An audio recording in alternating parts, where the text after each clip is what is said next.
네, 안녕하세요. 음운론 4주 3차시 수업을 진행하도록 하겠습니다. 지난 시간에 유음 얘기를 하다가 또 그 시간 영상이 또 잘릴까봐 외국어 유음 얘기까지는 진행을 못하고 이제 끝났어요. 그래서 오늘은 네 번째 PPT 11조 외국어의 유음 그 PPT를 보면서 강의를 시작하도록 하겠습니다. 이제 사실은 이제 이 유음이라고 하는 소리는 지난번에도 여러분이 같이 배웠다시피 자음 가운데는 가장 그 어떤 그 기류의 장애를 받지 않아서 모음적인 속성이 많고 언어적으로도 뭐 유음이 없는 언어는 없다고 할 만큼 굉장히 이제 보편적인 발음이긴 한데 굉장히 종류가 또 다양해요. 다양한데 상대적으로 이제 그 일반적인 소리는 권설음, 혀를 마는 소리. 그래서 여기 보면 그런 그 이제 영어의 권설음 같은 소리들이 이제 영어의 right 하는 그런 소리, right에 해당하는, R에 해당하는 소리들이 많은 편인데, 어쨌든 종류가 참 다양합니다. 그래서 우리가 이제 특히 뭐 외국어를 배운다 그러면 뭐 혀 꼬부라지는 소리라고 하잖아요. 네. 말 그대로 권설음이 리트로프렉스가 혀를 만다는 소리거든요. 어찌 보면 정확한 소리이기도 해요. 그래서 다른 나라의 이제 외국어를 배울 때 특히 이 알 발음에 대해서 예민한 경향이 있어서 좀 흥미 위주로 이런 언어의 이 발음은 뭐 우리 국어의 어떤 소리가 비슷한지 한번 살펴보도록 하죠. 중국어의 유음은 설치금이에요. 이제 그 초성으로만 쓰여요. 여러분이 알아둬야 할 것은 지난번에도 얘기했지만 중국어는 한국어만큼 그러니까 이제 일본어가 영어가 아니라 일본어가 음절 구조가 단순하다는 거는 대부분 알고 있는데 중국어도 음절 구조는 단순해요. 그래서 그 단순한 음절 구조를 그러니까 음절 구조가 단순하면 의미를 변별하기 위해서 초분절 자질이 발달하게 되고 그래서 성조 언어의 속성을 갖게 되는데 이제 그 중국어의 유음 같은 경우도 초성으로만 쓰입니다. 그 다음에 일본어의 유음은 탄설음이고 이제 국어의 비오드 초성에 나오는 그 R 소리죠. 탄설음이고 상대적으로 중국어는 초성이 이제 설치금으로 나는 거예요. 그러니까 국어 화자들의 경우에는 이제 외려 라면 발음하는 거 이랬다 저랬다 할 수 있으니까 사실 일본어의 그 유음이나 중국어의 유음을 발음하기에는 좀 용이한 쉬운 편인 것이죠. 쉬운 편인데 그럼 입장을 바꿔서 일본 사람과 중국 사람은 어떨까요? 그러니까 중국 사람은 예를 들면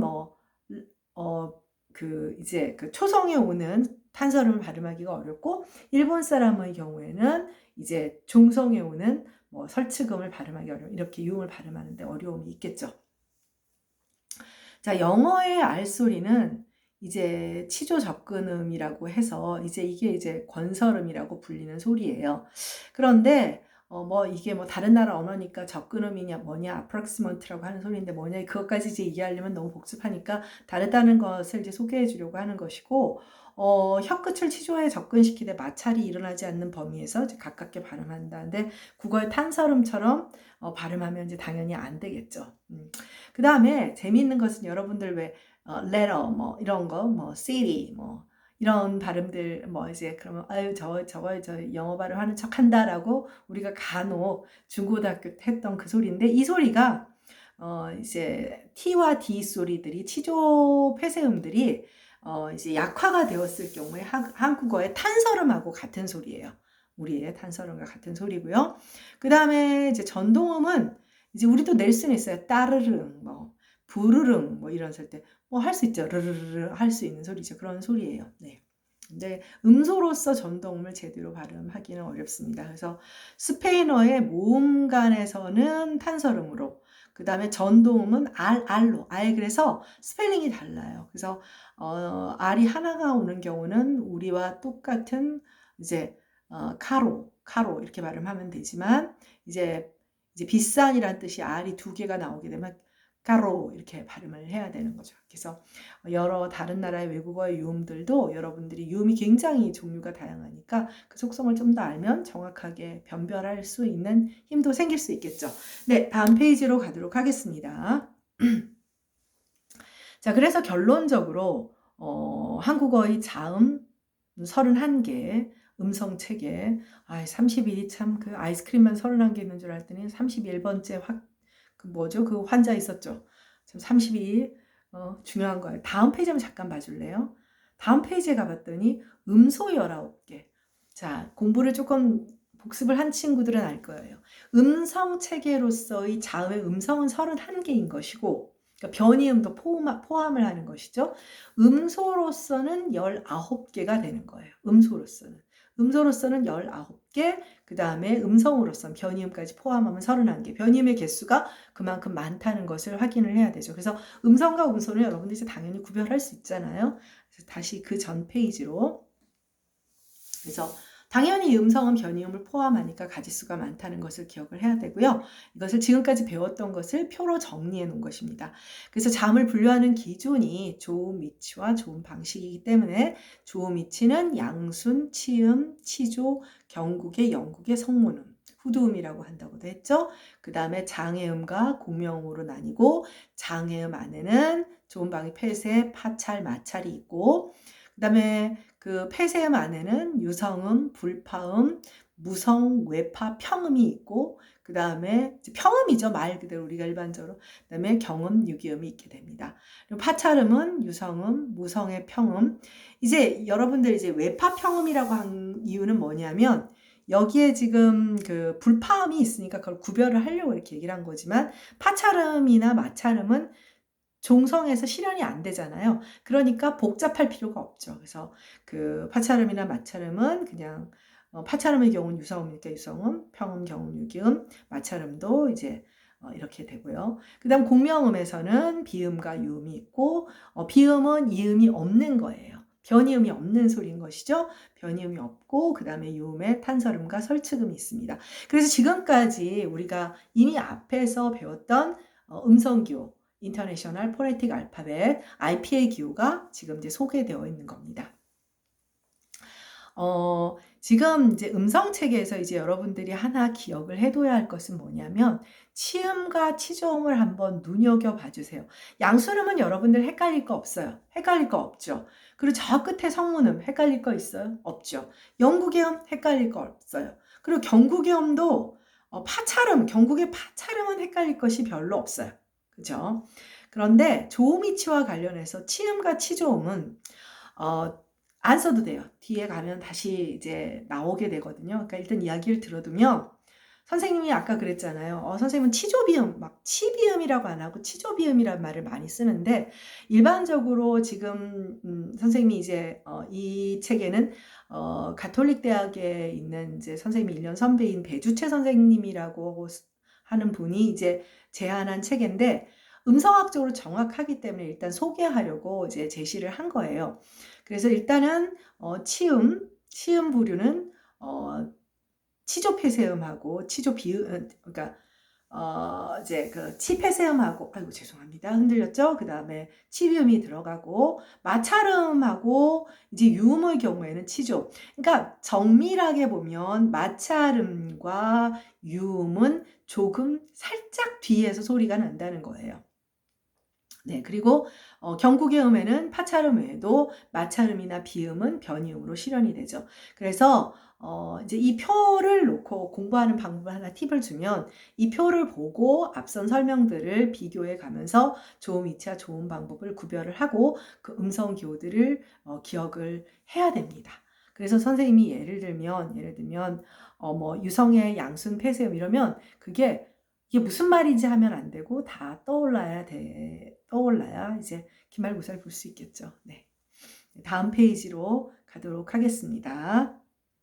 다음 페이지는 음소 체계예요. 자, 음소 체계에 가보니까 어떤 차이가 보입니까? 일단 조음 위치의 명칭이 조금 달라지고요. 장애음도 아주 심플해지죠. 음소가 훨씬 심플해질 수밖에 없어요. 여러분들 나하고 배웠던 여러 가지 변이음들을 평상시에 문자로 쓰거나 발화하면서 의식한 적이 없지요. 의식한 적이 없다는 건 뭐야? 인식의 차원에 들어가지 않으면 그것은 음소가 아니라고 했잖아요. 그래서 이제 음소 체계에서는 훨씬 더 심플해집니다. 그리고 음소 차원이기 때문에 오히려 변별하려고 IPA 기호가 아닌 한글 자모를 사용을 한 거예요. 음소 문자니까요. 자, 유심히 볼까요? 유심히 보니까 제일 재미있는 것이 전설음하고 후설음이 조음 위치에서는 가장 흥미롭다라고 생각이 들 거예요. 자, 전설음은 앞서 본 음성 체계의 치음과 치조음과 경국의 음을 모두 포괄하는 거예요. 즉, 입천장의, 그러니까 윗턱의 부분을 보면 치음이든 치조음이든 경국계가 되지만 그 부분은 혀의 위치로 보면 전설 부위잖아요. 전설과 맞닿는 부분이 되죠. 그쵸? 전설 부분이 주로 조음체가 되는 부분이잖아요. 그래서 그거를 묶어 놓으려고 전설음이라고 해요. 그러니까 음소적으로는 이들을 크게 변별할 필요가 없다라는 의미에서 이제 그 전설음으로 묶어 놓은 거예요. 그러니까 어떻게 돼요? 디귿, 지읒, 시옷, 니은이 모두, 그러니까 그 미묘한 차이는 무시하자라고 이렇게 보는 것이죠. 후설음은 후설 쪽에 연구계가 있잖아요. 그러니까 연구계음 이렇게 되는 거죠. 이렇게 되는 것이고, 그렇기 때문에 이렇게 되면 이 음소 체계는 기본적으로 히읗을 제외하면, 히읗은 엄밀하게 말하면 국악 내에서 구체적인 조음 위치는 없거든요. 여기에서 만들어지는 거잖아요. 그래서 어때요? 히읗만 빼면 대칭적이죠. 대칭적인 아주 그 시메트리컬한 시스템을 이제 우리한테 보여줍니다. 그래서 이걸 기억을 하도록 하고, 이게 왜 이렇게, 그러니까 전설은 치음, 치조음, 경국의, 즉 전설 부위와 조음체가 전설 부위가 되는 것이고, 후설은 연구계가 맞닿는 부분, 조음체가 후설이 연구계와 맞닿는 부분, 이렇게 되는 겁니다. 그리고 당연히 조음 방식도 훨씬 간단해져서 외파라든지 불파라든지 유성이라든지 이런 어떤 변이음 차원 것들은 모두 제거가 되겠죠. 그래서 평음, 경음, 유기음 이렇게 음소 차원에서 이제 제시가 되고, 이런 차원에서 훈민정음이 만들어진 거예요. 그러니까 정말 대단한 것이죠. 그래서 세종은 불파, 위파, 그러니까 외파와 불파의 차이도 알아서 이것을 음성적으로는 차이가 있지만 문자로는 따로 쓸 필요가 없다 해서 종성, 부용, 초성 이런 제자 원리 규정을 만들기도 한 겁니다. 자, 한국어의 자음, 음소 체계, 전설, 후설, 그리고 평음, 경음, 유기음. 그래서 이런 음소 차원의 체계와 음성 차원의 체계가 다르다는 것을 반드시 기억해 주기를 바랍니다. 네, 다음 페이지로 가볼까요? 학교문법의 체계라고 하는 것이 제시되었어요. 자, 학교문법의 체계. 자, 학교문법 체계를 지금 딱 보고 그 전 페이지에 방금 그 배주채 선생님의 체계랑 비교를 한번 해볼까요? 일단 언뜻 보기에 일단 대칭적인 체계의 모습은 안 보이죠? 안 보이죠? 그리고 또 어떤 차이가 보여요? 조음 방법 쪽에서, 조음 방식 쪽에서는 차이가 보이나요? 조음 방식에서는 차이가 안 보인다는 것을 느낄 거예요. 그럼 어디에서 차이가 보이나요? 어디에서 차이가 보여요? 어디요? 자, 조음 위치에서 차이가 보이죠. 조음 위치에서 양순 큰 차이가 없죠? 성문도 똑같아요. 연국에도 똑같아요. 어디에 문제가 있죠? 치조와 경국에, 일단 치조와 경국에 치음이라는 건 아예 없어요. 없어요. 치음이라는 거는 없어요. 자, 그래서 사실은 대개의 학교문법에서는 치음을 따로 말하지 않아요. 대개의 학교문법에서는. 그러니까 음성적으로 정밀하게는 차이가 나요. 차이가 나서 배주채 선생의 정밀한 음성적 체계를 조금 알려주고 싶어서 음성과 음소의, 우리는 이제 뭐 학교문법 배울 차이나, 학교문법이라는 건 뭐냐면 고등학교 때까지 배운 체계예요. 더 배우려고 배운 거 아니야. 그래서 학교문법에서는 치음과 치조음을 구별을 안 하고 있거든요. 그래서 치조음에서 묶이고 경국의 음만 따로 분리되어 있죠. 그쵸? 근데 배주채 선생은 그것조차도 묶어서 전설이라고 했죠. 지금 학교문법을 놓고 보면 치조음과 경국의 음을 포괄해서 전설음이 되고 연국의 음이 후설음이 되는 거예요. 자, 그런 미묘한 차이를 알겠죠? 그러니까 대학에 와보면 뭐가 정답이다라고 할 수 있는 것이 아니라 어떤 관점에서 보느냐, 음성적인 차원에서 보느냐, 아니면 음소적인 차원에서 보느냐, 그것도 얼마나 더 정밀하냐, 또 아니면 뭐 어떤 학자들의 개인적인 관점들이 반영이 되겠죠. 그러니까 근데 그러면 아니 학교문법 치음과 치조음을 변별하지 않는 뭐 미묘한 차이니까 뭐 이렇게 하는 거는 이해를 하는데 왜 굳이 전설과 후설은 모음을 분류하기 위한 기준인데 그거를 설정할 필요가 있느냐. 여기에는 두 가지 이유가 있어요. 일단 앞에서 우리가 전설, 후설, 즉 치음, 치중, 경구기음 다 포괄해서 전설음이라고 영구기음을 후설음이라고 했던 그 전 페이지의 책에는 성물음인 히읗을 제외하면 굉장히 대칭적인 시메트리컬한 시스템이라고 했잖아요. 지금 학교문법의 체계보다는 훨씬 대칭적인, 이게 왜냐하면 체계는 체계의 균형을 가졌을 때 더 완벽한 체계라고 볼 수 있거든요. 그러니까 그 체계를 제시하고 싶었던 거예요. 그 배주채 선생님이라는 분은. 상대적으로 학교문법 체계는 이제 그걸 무시하고 치조랑 경구계를 묶을 수 있을까라고 생각한 것도 있지만 전통적인 학교문법의 체계는 자음을 분류하기 위한 방식과 모음을 분류하기 위한 방식을 그대로 둬요. 분류해서 둬요. 우리 지금 그렇게 배웠잖아요. 자음을 분류하는 기준은 뭐예요? 조음 위치와 조음 방법. 모음을 분류하는 기준은 뭐죠? 혀의 전후 위치, 혀의 높낮이, 그 다음에 입술의 모양이었잖아요. 아주 따로 있죠. 근데 한번 생각을 해볼까요? 소리의 입장에서, 조음 기관의 입장에서 우리 입안이 딱 나뉘어서 우리 그럼 자음, 모음을 분류할 때는 혀를 이용하는데 우리가 자음 말할 때 혀 안 써요? 쓰잖아요. 무슨 말인지 이해를 하겠죠. 그리고 조음 이치도 예를 들면 전설이다 후설이다 하는 것도 전설도 경국의 이치와 관련이 있고 경국에 해당하고 후설도 영국에 해당. 무슨 얘기냐? 배주채 선생이 전설음과 후설음을 넣은 이유는 우리가 어떤 소리를, 음성을 분류할 때 굳이 자음, 모음의 분류 기준을 따로 둘 필요가 있나라고 하는 새로운 관점의 접근법이라고 할 수도 있어요. 네. 그러니까 이거는 정답이 있는 것은 아니에요. 학교문법에서는 이거를 정답이 아니라 학교문법에서는 이런 견해도 있다, 저런 견해도 있다라고 하는 중고등학생들은 혼란스럽잖아요. 그러면 일단은 좀 더 그 보수적인 입장을 소개해주자 해서 학교문법의 체계를 소개하는 것이죠. 그래서 그 전 페이지에 우리가 전설음, 후설음으로 묶은 것은 기본적인 것은 모음을 분류하는 기준, 자음을 분류하는 기준을 함께 사용할 수 있지 않나라는 새로운 관점을 반영한 것이다 라고 생각할 수도 있어요. 학교문법 체계는 아마 여러분들이 좀 더 익숙하게 볼 수 있지 않을까 해요. 그래서 선생님도 자꾸 치조비음, 이제 앞으로는 아마 치비음 이렇게 얘기하지 않고 아마 치조비음, 치음이라는 얘기는 거의 잘 쓰지 않게 될 거예요. 이제 소개하려고 한 것이고 좀 익숙한 학교문법의 체계의 용어를 더 많이 쓸 테니까, 그러니까 결국 치음과 치조음은 크게 여러분들이 고민하고 구별하지는 않아도 된다라는 이야기입니다. 네, 다음 페이지로 가볼까요? 네, 드디어 이제 모음으로 넘어가게 됩니다. 모음으로 넘어가게 돼요. 우리가 이제 그 앞에서 모음과 자음의 그 분류 기준을 얘기했는데, 모음은 아까 뭐 음운론적 강도도 얘기했지만 여러분들 자음은 혼자서 발음을 할 수 없잖아요. 자음은 영어로 컨서넌트예요. 이 서넌트가 뭐냐면 공명음이 소노런트거든요. 근데 그 소노런트가 소넌트도 돼요. 근데 소넌트가 공명성이라는 뜻이에요. 그러니까 울린다라는 거죠. 근데 컬은 뭐냐면 뭐뭐와 함께라는 그런 접두사예요. 그러니까 그러면 컨서넌트는 뭐냐면 항상 서넌과 함께 공명성을 가진 소리와 함께여야 하는 소리가 자음인 거예요.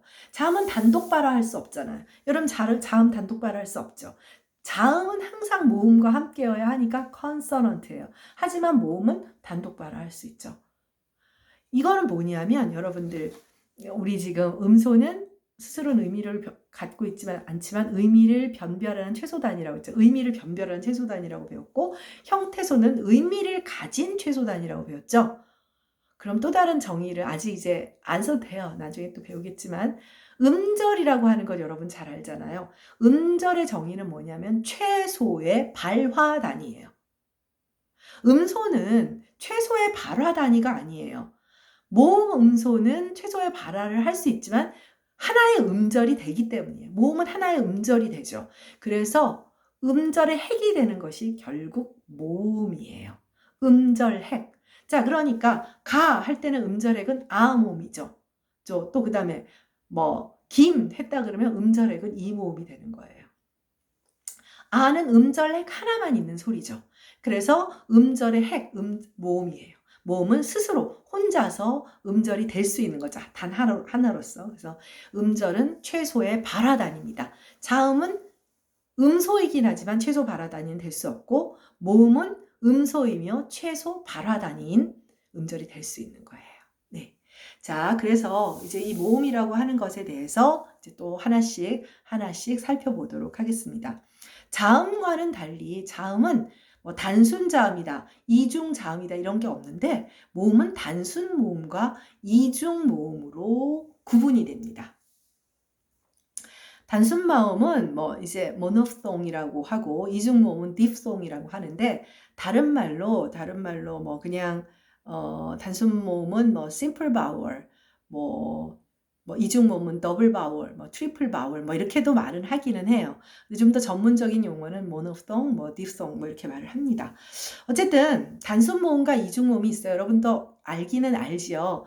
자, 예를 들면 이, 에, 으, 아, 우, 오는 단순 모음이고, 야, 여, 요, 유, 와, 워, 위, 왜는 이중 모음이죠. 뭐 학교문법에서 이건 다 배웠으니까. 자, 단순 모음은 이제 단모음으로도 번역되기도 하는데, 선생님도 가끔 단모음 이렇게 말을 하기도 할 거예요. 근데 이게 이제 숏 바월, 이제 음장, 그 바월 랭스 기억나죠, 앞에서. 그래서 그걸 오해할 가능성이 있어서 이제 단순 모음이라고 부르는 게 더 정확하지 않나, 이렇게 보통 얘기는 하고 있는데, 다른 교재에서도 뭐 그러니까 단모음이 짧을 단자도 되기도 하고 뭐 이렇게 되는 거죠. 자, 그다음 단순 모음과 이중 모음의 차이를 또 살펴보도록 하죠. 단순 모음은 혀와 입술이 정지한 상태에서 발음이 돼요. 자, 이 해보세요. 정지되어 있죠. 에, 으, 아, 우, 오. 그쵸? 그런데 이중 모음은 혀나 입술이 움직여요. 자, 이야, 처음 시작했던 상태에서 이동을 하죠. 아니, 와. 네. 이중 모음은 혀나 입술이 움직이는 거예요. 자, 야 같은 경우는 이에서 시작해서 아로 끝나는 거죠. 아를 빨리 하면 이야가 되는 거예요. 그러니까 시작은 이지만 결국은 아로 바뀌게 되죠. 마지막. 그래서 야가 되는 거예요. 그럼 움직이게 되죠. 그럼 방금 워를 해볼까요? 워는 어때요? 우어죠. 빨리 해볼까요? 우어. 영상 보니까 정말 바보 같다. 네, 그렇게 해서 이중모음은 혀나 입술이 움직이면서 발음이 되는 소리예요. 이중에 좋은 동작이 있다라는 뜻입니다, 사실. 단순모음과 이중모음은 분절음 차원에서도 차이가 나서, 단순모음은 분절음 하나지만 이중모음은 분절음 2개예요. 삼중모음도 언어에 따라서는 있어요. 그럼 분절음 구성이 3개가 되겠죠. 근데 한국어에는 삼중모음은 없습니다. 그래서 두 분절음을 발음하기 위해서 방금 말했잖아요. 그러니까 이야 두 분절음을 발음하기에 음성기관의 모양이 서로 다르기 때문에 음성기관을 움직일 수밖에 없는 거예요. 그것을 이중모음의 속성이라고 할 수가 있습니다. 네, 다음 페이지로 가도록 할까요? 네, 이중모음의 구조는 반모음 플러스 이제 단순모음. 네, 이 단순모음이 음절의 핵모음이 됩니다. 음절의 핵이에요. 말 그대로 그 뉴클리어라고 불러요. 그래서 반모음이 앞에 나오는 소리도 있고 반모음이 뒤에 나오는 소리도 있어요. 국어사 시간에 배워보면 15세기에는 반모음이 뒤에 나오는 모음들도 굉장히 많은데, 현대 국어에는 있을까요? 없을까요? 있어요. 딱 하나. 의 하나만 남아 있어요. 의 하나. 반모음이 뒤에 나오는 것은 의 하나만 남아 있어요. 남아 있고, 그 대부분의 소리는 야여요유 와워위. 네. 자, 반모음은 세미 바우얼이라고 해요. 이 반모음은 말 그대로 반만 모음이에요. 혹은 세미 컨서넌트라고 해도 되는데, 일반적으로 그런 반자음이라고 하는 용어는 잘 쓰지 않고, 왜냐라고 할 수는 없고, 용어는 일종의 관습과도 관련이 있기 때문에 이해는 말이에요. 우리 유음은 모음성과 자음성을 모두 가지고 있다 그랬죠? 반모음은 모음도 자음도 아니에요. 마이너스 자음성, 마이너스 모음성이에요. 그런 독특한 존재예요. 그러니까 이아에서 이아. 첫 번째 이 모음이 결국 반모음으로 변하는 거예요. 원래는 모음이었던 애가. 그 다음에 우어에서 우가 결국은 반모음으로 바뀌는 거죠. 우어 하면서 이가 바뀐 반모음들은 당연히 원순성이 없으니까 평순 반모음이라 하고 기호는 J자를 쓰는데 얘는 요드라고 불러요. 명칭이 요드예요. 이게 왜 그러냐면 슬라브어 계통에서는 슬라브어는 뭐냐면 동유럽 쪽의 언어인데 슬라브어 여러분들 예를 들면 제이콥이라고도 하지만 야곱이라고도 할 수 있잖아요. 그래서 슬라브어 쪽은 이 J를 그렇게 요드 발음으로 하기 때문에 요드라는 명칭을 가지고 있어요. 그 다음에 물론 Y도 그렇게 읽히긴 하죠. 네, 그 다음 원순 반모음. 원순 반모음은 우어처럼 우가 변하기도 하지만 오화처럼 오가 변하기도 해요. 원순성을 가지고 있죠. W로 쓰고 원순 반모음. 네, 이거는 다 알파벳에 우리가 일반적으로 쓰고 있는 기호들을 사용합니다. J자, W자. W는 특별한 명칭은 없어요. 근데 이제 J는 요드라고 불러요. 그 다음에 반모음의 속성을 살펴보도록 하겠습니다. 반모음, 이제 요드와 W는 음성기관이 정지한 상태에서 발음되는 게 아니에요. 발음되는 게 아니에요. 이 요드는 평순 반모음이죠. 평순 반모음은 혀가 이모음을 발음하는 위치에서 출발하여 후행하는 단모음. 자, 이 아가 오면 아로, 어가 오면 이어, 어로, 그 다음에 오가 오면 요, 오로, 우가 오면 유, 우로 후행하는 단순모음을 발음하는 위치로 움직이게 됩니다. 또 이 원순 반모음 W는 입술이 우나 우를 발음하는 것처럼 둥글게 오므라진 상태에서 시작하여 입술이 완전히 펴지죠. 자, 우어, 우와, 와. 왜냐면 어는 평순 모음이니까 우와, 와 펴지게 되죠. 이렇게 되는 반모음의 속성을 가지고 있어요. 그러니까 평순 반모음이나 원순 반모음은 원래 단모음이었던 이나 단순모음이었던 이나 단순모음 우나 오가 이제 모음으로서의 중요한 속성을 잃어버리게 되는 거예요. 그러면서 이제 반모음 무슨 속성이냐? 무슨 속성일까요? 음절을 이루는 속성을 잃어버리게 되는 거죠. 야요요유. 자, 김경아죠. 김경아죠. 자, 몇 음절이에요? 3음절이라는 거 여러분 모르는 사람 없잖아요. 자, 이건 무슨 얘기죠? 여도, 제2음절 선생님 이름의 제2음절 여도 한 개의 음절이라는 뜻이 되는 거예요. 무슨 뜻인지 알겠죠? 물론 이, 따로따로 발음은 단순 모음 두 개니까 두 음절이에요. 근데 이어, 그 다음에 야 이렇게 되면은 한 음절이 되는 겁니다. 그러면 결과적으로 앞에 있던 원래는 이었던 원래는 오 출발은 무엇이 되었건 간에 출발은 단순 모음이었거나 말거나 음절을 이루는 속성은 잃어버리게 되죠. 그렇게 돼서 얘네들은 반만 모음이다. 그래서 자음도 모음도 아닌 존재가 되는 거예요. 평순 반모음과 반모음은 이 자체로 그러니까 음절을 이룰 수 있는 속성을 못 가지는 게 이게 바로 자음적인 속성이 되는 거죠. 자음이 음절을 이룰 수 없게 되니까요. 네, 다음 페이지로 가도록 하겠습니다. 네, 그래서 단순 모음의 분류를 다시 한번 정리를 해보면 가장 보편적인 모음은 이 세 개예요. 보편적인 모음 이아우. 그러니까 극점에 있죠. 제일 앞쪽에 그러니까 전설 고모음이라고 하는 소리가 이고 그 다음에 후설의 고모음이며 원순성을 가지고 있는 모음이 우고 가장 입을 많이 벌리는 저모음 소리가 이제 바로 아가 되는 거예요. 가장 언어의 아주 핵심적인 속성 요 세 개를 가지고 그래서 아랍어 같은 언어는 모음이 적거든요. 여기 세 개밖에 없어요. 상대적으로 알타이어들은 모음이 많아요. 한국어라든지 뭐 터키어라든지 알타이어가 모음이 굉장히 많은 편에 속하거든요. 한국어는 이제 뒤에서 다시 배우겠지만 현대 표준어에서도 최대 10모음까지도 인정해요. 방언에 따라서는. 자, 가장 보편적인 모음은 이 세 개고 지구상의 어떤 언어도 자음하고 모음은 다 있어야 돼요. 뭐 자음만 있거나 모음만 있거나 그렇진 않아요. 이것은 어떤 유니버설 랭귀지의 보편성이거든요. 그래서 모음의 개수나 자음의 개수는 언어마다 다 다른데 모음이 아주 적다 하더라도 반드시 이 세 개는 있답니다. 네. 그래서 다시 한번 정리를 하면 혀의 전후 위치에 따른 분류로 전설, 중설, 후설, 그리고 혀의 높낮이에 따라서 고모음, 중모음, 저모음, 그다음 입술 모양에 따라 평순, 원손이고 평순은 다른 말로 별장자를 써서 장순모음이라고도 합니다. 한 페이지만 더 할까요? 네.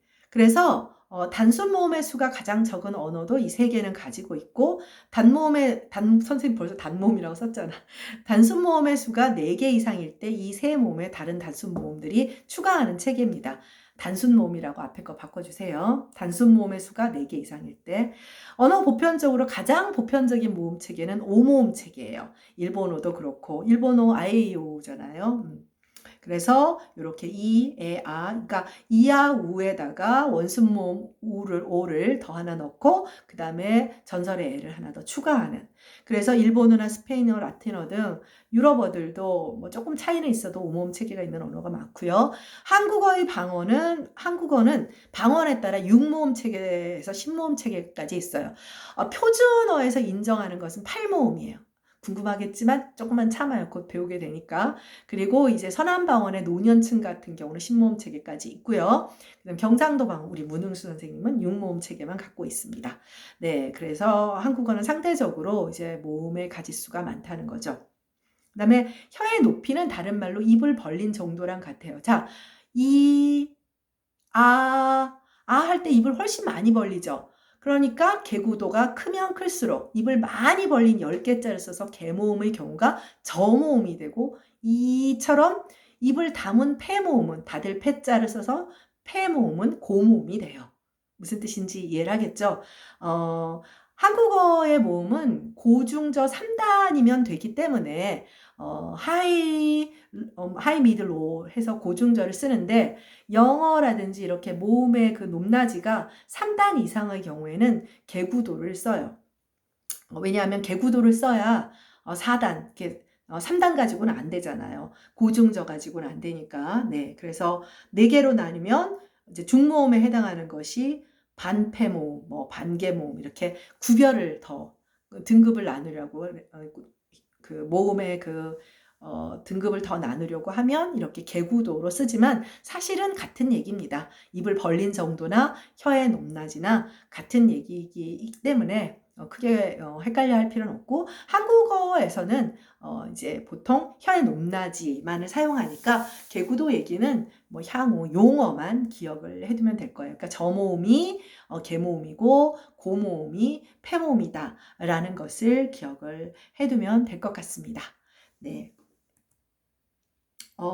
다음에는 이제 표들이 쫙 나오면서 구별을 하게 되니까 또 갑자기 영상이 끊어지면 또 그러니까 오늘은 여기까지 진행을 하도록 하고 이제 점점 외울 것들이 많아지고 그러니까 복습 철저히 해서 다음 주 차시에 보도록 하고요. 이제 여러 가지 그 온라인 수업이 계속 진행되기 때문에 뭐 과제라든지 시험에 관한 것은 공지로 올리겠습니다. 네, 그러면 다음에 또 만나도록 해요. 수고했어요.